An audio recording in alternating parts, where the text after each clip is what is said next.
محترم ناظرین، السلام علیکم ورحمۃ اللہ وبرکاتہ۔ بسم اللہ الرحمن الرحیم، الصلاۃ والسلام علیک یا رسول اللہ وعلی آلک و اصحابک یا حبیب اللہ، الصلاۃ والسلام علیک یا نبی اللہ وعلی آلک و اصحابک یا نور اللہ۔ میرے پیارے اسلامی بھائیوں بہنوں، عزیز ساتھیوں، بزرگوں اور دوستوں، ایک بار پھر پروگرام پیغام قرآن لے کر حاضر ہیں۔ آئیے اس ویڈیو میں ایک قرآن پاک کا عمل اور اس سے ملنے والے فائدوں کے بارے میں بات کرتے ہیں۔ آج ایک بڑا ہی عجیب و غریب اور دردناک واقعہ بھی ہے۔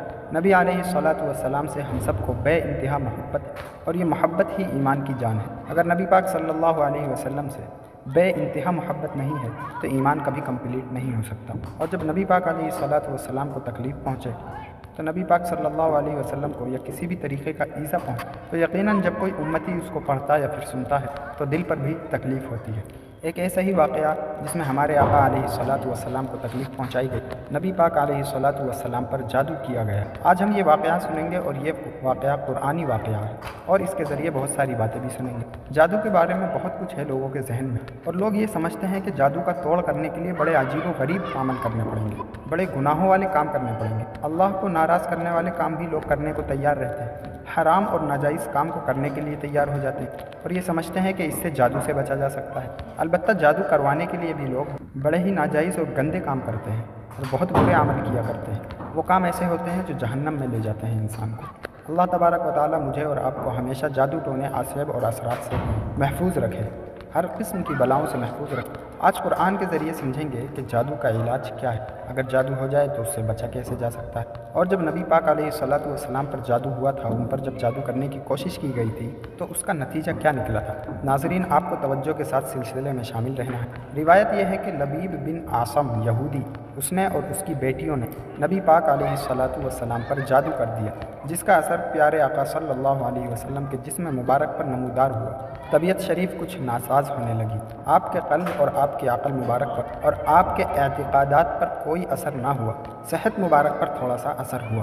چند روز بعد حضرت جبرائیل علیہ السلام بارگاہ رسالت میں حاضر ہوئے اور عرض کیا، یا رسول اللہ صلی اللہ تعالیٰ علیہ وسلم، کہ ایک یہودی نے آپ صلی اللہ علیہ وسلم پر جادو کر دیا، اور جادو کا جو سامان ہے وہ فلاں کنویں میں ایک پتھر کے نیچے دبا ہوا ہے۔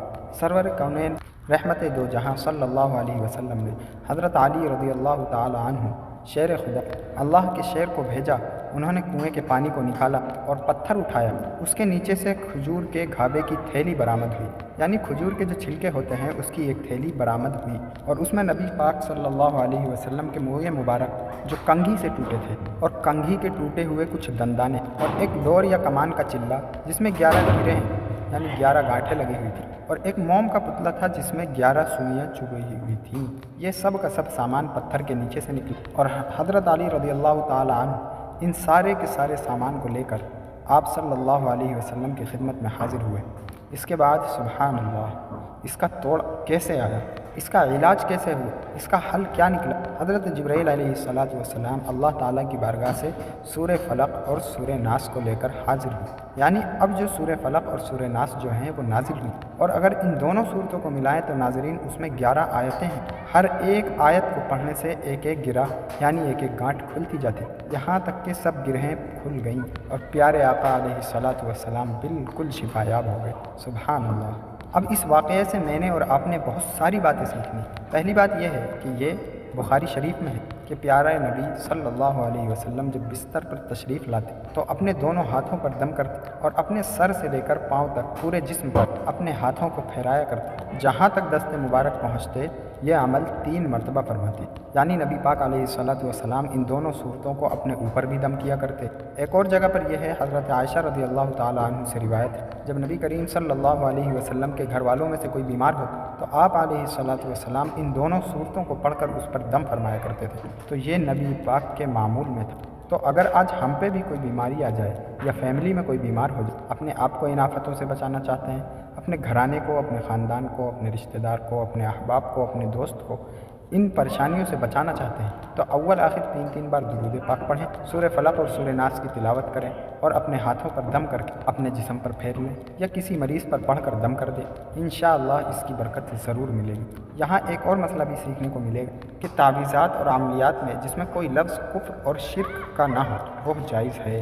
اسی طرح گنڈے پہنانا اور اس پہ گرہ لگا کر آیت پڑھنا اور اسماء الہیہ پڑھنا اور اس کے اوپر پھونک مارنا بھی جائز ہے۔ یعنی تعویذات اگر شرک سے پاک ہیں، اگر کفریہ کلمات سے پاک ہیں تو وہ کرنے میں کوئی حرج نہیں، یہ قرآن حدیث سے ثابت ہے۔ ناظرین، یہاں پر سیکھنے کو کیا مل رہا ہے؟ خلاصہ اس کا یہ ہے کہ سورہ فلق یعنی قل اعوذ برب الفلق اور قل اعوذ برب الناس، یہ دونوں ہی صورتیں جن اور شیاطین، نظر بد اور آسیب اور تمام امراض خصوصاً جادو ٹونے کا مجرب علاج ہے۔ ان کو لکھ کر تعویذ بنائیں، اسے گلے میں پہنائیں، اسے بار بار پڑھ کر مریض پر دم کریں، کھانے پانی اور دواؤں پر پڑھ کر پھونکیں اور پھر مریض کو کھانا وغیرہ کھلا دیں۔ انشاءاللہ عز و جل ہر مرض اور بالخصوص جادو ٹونا دفع ہو جائے گا، رفع ہو جائے گا اور مریض شفا یاب ہو جائے گا۔ اسی طرح دوسری قرآن مجید کی تمام صورتوں کی خصوصی خواص ہیں جن کو بہت سی کتابوں میں لکھا گیا ہے۔ اسی طرح ہمیں چاہیے کہ ہم قرآن پاک کی تلاوت کرتے رہیں۔ قرآن پاک کے ہر حرف میں شفا ہے، بے شمار اس میں برکتیں ہیں، اور خاص طور پر آج ہمارے ناظرین کو قرآنی وظیفہ مل رہا ہے۔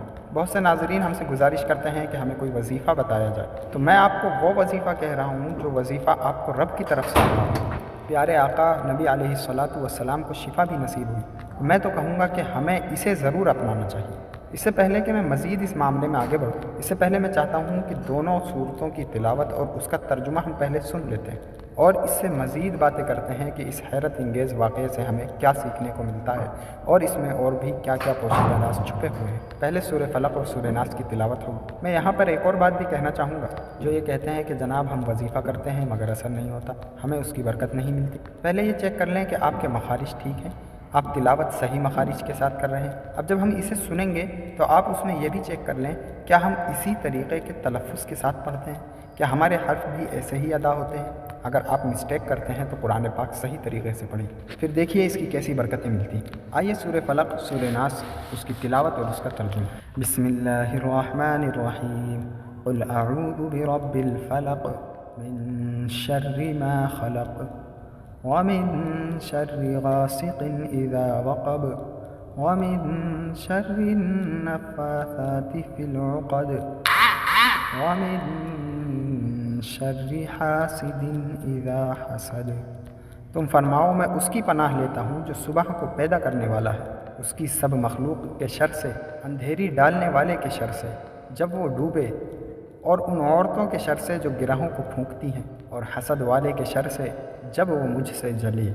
قل اعوذ برب الناس ملک الناس الہ الناس من شر الوسواس الخناس الذي يوسوس في صدور الناس من الجنة والناس۔ تم کہو کہ میں اس کی پناہ میں آیا جو سب لوگوں کا رب ہے، سب لوگوں کا بادشاہ ہے، سب لوگوں کا خدا ہے، اس کے شر سے جو دل میں برے خطرے ڈالے اور دبک رہے، وہ جو لوگوں کے دلوں میں وسوسے ڈالتے ہیں، جن اور آدمی۔ ناظرین، سورہ فلق اور سورہ ناس کی بے شمار فضائل و برکات ہیں۔ ایک اور حدیث مبارکہ سنیے، حضرت عبداللہ بن خبیب رضی اللہ تعالی عنہ فرماتے ہیں کہ ہم پر ہلکی بارش ہوئی، اس وقت اندھیرا چھایا ہوا تھا اور ہم پیارے آقا صلی اللہ علیہ وسلم کا انتظار کر رہے تھے کہ وہ آ کر کے نماز پڑھائیں۔ نبی پاک علیہ الصلاۃ والسلام ہمیں نماز پڑھانے کے لیے تشریف لائے اور ارشاد فرمایا کہ پڑھو۔ میں نے عرض کی کہ کیا پڑھوں؟ پھر فرمایا کہ صبح شام 3 بار سورہ اخلاص، سورہ فلق اور سورہ ناس کو پڑھو، اور ان 3 صورتوں کی 3 مرتبہ روزانہ صبح و شام تلاوت کرنا تمہیں ہر بری چیز سے بچائے رکھے گا۔ چلو ایک اور وظیفہ مل گیا، سورہ اخلاص کو بھی شامل کر لیتے ہیں۔ صبح شام پڑھیں تو انشاءاللہ بری آفتوں سے، مصیبتوں سے، جادو ٹونے سے، آسیب سے، اس طرح کی بلاؤں سے انشاءاللہ محفوظ رہیں گے۔ ناظرین، یہاں پر کچھ مسائل بھی سیکھ لیتے ہیں۔ حضرت اسماء بنت امیس رضی اللہ تعالی عنہ عرض کیا، یا رسول اللہ، عرض کیا جعفر کے بچے کو جلد نظر ہوتی ہے، کیا مجھے اجازت ہے کہ میں ان کے لیے کوئی عمل کروں؟ نبی علیہ الصلاۃ والسلام نے انہیں اجازت عطا فرمائی۔ تو سیکھنے کو یہ ملا کہ تعویذ و عملیات جس میں کفر اور شرک نہ ہو، کوئی کلمہ اس میں ناجائز نہ ہو، تو اس میں تعویذ کرنا اور عمل کو پڑھنا جائز ہے، خاص کر وہ عمل جو آیات قرآنیہ سے کیا جائے یا حدیث میں وہ وارد ہوئے ہوں۔ اسی طرح چند مسائل بھی سیکھنے کو ملتے ہیں۔ یہ جو دونوں صورتیں ہیں، ان کے شان نزول سے ہمیں کیا معلومات ملتی؟ نمبر 1، جادو اور اس کی تاثیر حق ہے۔ جو لوگ جادو کا انکار کر دیتے ہیں یہ درست نہیں ہے۔ جادو اور اس کی تاثیر حق ہے کیونکہ اس کا ذکر قرآن میں ہے اور نبی پاک علیہ الصلاۃ والسلام کی زندگی میں آپ کی صحت مبارکہ پر اس کا اثر ہوا۔ نمبر 2، نبی کے جسم پر جادو کا اثر ہو سکتا ہے، جیسے تلوار، تیر اور نیزے کا بھی اثر ہوتا ہے۔ یہ شان نبوت کے خلاف نہیں ہے۔ ہاں، ایسا اثر نہیں ہو سکتا جس سے نبی کے متعلقہ امور میں فرق آ جائے۔ حضرت موسیٰ علیہ الصلاۃ والسلام کے مقابلے میں جادوگر بالآخر اس لیے فیل ہوئے کیونکہ وہاں پر جادو سے معجزے کا مقابلہ تھا، ورنہ حضرت موسیٰ علیہ الصلاۃ والسلام کے خیال پر بھی اس جادو نے اثر کیا۔ کیا ان کو خیال ہوا کہ یہ رسیاں چل رہی ہیں؟ اسی طرح نبی علیہ الصلاۃ والسلام کے خیال پر بھی یہی اثر ہوا تھا۔ نمبر 3، جادو کو دور کرنے کے لیے سورہ فلق اور سورہ ناس کو خصوصی اہمیت حاصل ہے۔ نمبر 4، جادو، ٹونے، اثرات اور بیماریوں کو اور ان کو ختم کرنے کے لیے قرآن پاک کی صورتوں اور آیتوں کا استعمال کیا جا سکتا ہے، اور بخاری شریف میں سورہ فاتحہ کو اس طریقے سے استعمال کرنے کا بیان موجود ہے۔ تو سورہ فاتحہ کو سورہ شفا بھی کہا جاتا ہے۔ بے شک ناظرین، یہ عمل شفا کے لیے بے حد مجرب اور طاقتور عمل ہے۔ سورہ فاتحہ چند باتیں ہم نے اس کے واقعے کے متعلق سنی اور سورہ فلق اور سورہ ناس کے چند فضائل بھی سنے۔ میں یہاں پر ایک اور بات بھی کرنا چاہتا ہوں کہ آج کل پرابلم یہ ہو گئی کہ اتنے عاملین آ گئے ہیں، اتنے عمل کرنے والے لوگ ہیں، اتنے بورڈ ہمارے شہر اور وطن میں لگ گئے ہیں، ایسا لگتا ہے کہ ہر دوسرے آدمی پہ جن ہے یا اس پر جادو ہے۔ خدا رب عاملین سے اپنے آپ کو بچائیے۔ اگر جینے کی تمنا ہے تو کچھ پہچان پیدا کر۔ لوگوں کے گھر بک جاتے ہیں، لوگوں کی عزتیں پامال ہو جاتی ہیں، عجیب برا ماحول ہو گیا ہے۔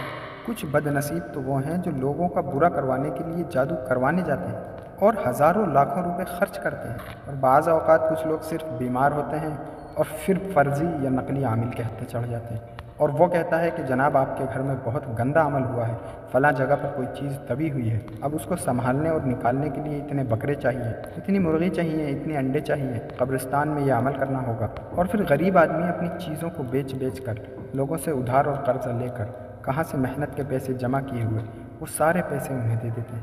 اس کی وجہ سے خاندان کے خاندان ٹوٹ جاتے ہیں۔ پلیز ایسا نہ کریں، بلکہ میں تو ان عاملین سے بھی گزارش کروں گا کہ حلال روزی کی طرف آئیں۔ ناظرین، آپ سوچ رہے ہوں گے کہ پھر ہم اپنی بیماریوں کے لیے تعویذ کہاں سے لیں، یہ وظائف کہاں سے لیں؟ مجھے جو ناظرین سن رہے ہیں، میں ان سے کہنا چاہوں گا کہ ہر بندے پر جن نہیں ہوتا، ہر کسی پر جادو نہیں ہوا تھا، ہر کسی کی بندش کی وجہ سے رکاوٹ نہیں آ رہی ہوتی۔ ایسے وظائف کو پڑھا کریں۔ یہ نبی پاک نے ہمیں صبح شام کا وظیفہ دے دیا، اسے پڑھا کریں۔ صبح گھر سے پڑھ کر نکلیں، شام کو گھر پہ آ کر پڑھ لیں۔ آیت الکرسی کو سونے سے پہلے پڑھ لیں، ہر نماز کے بعد ایک مرتبہ آیت الکرسی پڑھ لیں۔ اللہ نے چاہا تو آپ کے ساتھ خیر رہے گی، آپ کے مقدر میں خیر رہے گی۔ امید کرتا ہوں کہ آج کی اس ویڈیو سے ہمیں یہ سیکھنے کو ملا کہ قرآنی آیتوں کی کیا اہمیت ہے اور جائز وظائف اور تعویذات کرنے میں کوئی حرج نہیں ہے۔ نبی پاک علیہ الصلاۃ والسلام کو پتہ چل گیا اور جبرائیل علیہ الصلاۃ والسلام نے بتا دیا کہ جادو کس نے کیا، مگر نبی پاک علیہ الصلاۃ والسلام نے بدلہ نہیں لیا، اس کو کوئی سزا نہیں دی۔ اس لبیب بن عاصم کو، اس میں جو بھی لوگ تھے، اس کی جو بچیاں تھیں، جتنے بھی لوگ تھے، سب کو معاف کر دیا۔ انہیں پتہ چل جاتا تھا کہ کس نے ظلم کیا، پھر بھی معاف فرما دیتے تھے، اور ہم ہیں کہ شک کی بنیاد پر بدلہ لے لیتے ہیں۔ کوئی عامل ہوتا ہے، وہ کہہ دیتا ہے کہ آپ کے گھر میں سین نام کی کوئی عورت ہے، اس نے یہ کیا، جس کا نام سین سے شروع ہوتا ہے۔ اب جتنے لوگ بھی سین والے ہیں، سب کے ساتھ بدگمانی شروع ہو جاتی۔ اب پورے گھر میں سب سے لڑائی شروع، سب کے بارے میں برا سوچنا شروع۔ انسان ہی سے غلطی ہوتی ہے۔ معافی کرنے والا، معافی دینے والا ذہن رکھیے۔ آپ دوسروں کو معاف کریں گے، اللہ تعالیٰ آپ کو معاف کر دے گا۔ آپ دوسروں پر رحم کریں گے، آپ پر رحم کیا جائے گا۔